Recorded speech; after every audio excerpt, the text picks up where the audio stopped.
అయితే నిన్న మల్లాపూర్ మండల భారతీయ జనతా పార్టీ అధ్యక్షులు గోపిడి శ్రీనివాసరెడ్డి గారు చేసిన పాదయాత్రలో భాగంగా కాంగ్రెస్ పార్టీ ఏం చేసింది, బ్యాడ్జ్లు కట్టుకొని తిరగడం ఇదంతా ఏంది, ప్రజలకు ఏదైనా న్యాయం చేయాలనే మాట ధోరణి మాట్లాడారు.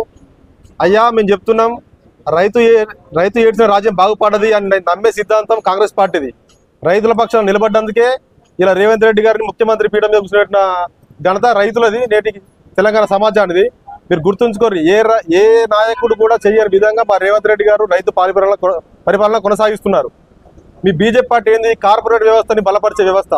మీరు గత 2014 నుంచి మీరు అధికారంలో ఉన్నారు కేంద్రంలో. రైతుల పక్షాన మీ మార్క్ ఏదైనా ఉందా అనేది చూపించారు. మీరు ఏదైనా మీరు రైతుల పక్షాన వేసిర్రా? మీరు అలా చేసుంటే అక్కడ రాకేష్ టికాయత్ అనే వాళ్ళు, అక్కడ పంజాబ్ రైతులు, హర్యానా రైతులు మీ దగ్గర అన్ని గోసలు పడే అవసరం ఉండకపోతుండే. మీరు రైతులను విస్మరించే పార్టీ మీ భారతీయ జనతా పార్టీ, కార్పొరేట్ వ్యవస్థ కొమ్ముగాసే పార్టీ మీ భారతీయ జనతా పార్టీ. గత 10 ఏళ్ల బీఆర్ఎస్ పరిపాలనలో ఏ ఒక్క రోజు కూడా ప్రశ్నించండి. మీరు ఈ రోజు రేవంత్ రెడ్డి సర్కార్ ఏం చేస్తుంది, రైతులకు షుగర్ ఫ్యాక్టరీ తెరిపిస్తా అని చెప్పి మాట ఇచ్చి తప్పిరని చెప్పి మాట్లాడుతున్నారు. అయ్యా మాకు అయింది 20 నెలల కాలం గడిచింది, ముందుంది. 100 సంవత్సరాలకు సరిపడా దానికి రిపేర్ చేయించే విధంగా, దాని పనితనం ఉండే విధంగా 100 సంవత్సరాలకు కూడా చెరిపోని విధంగా చేసే ప్రణాళికలు రూపొందిస్తున్నారు మా గవర్నమెంట్.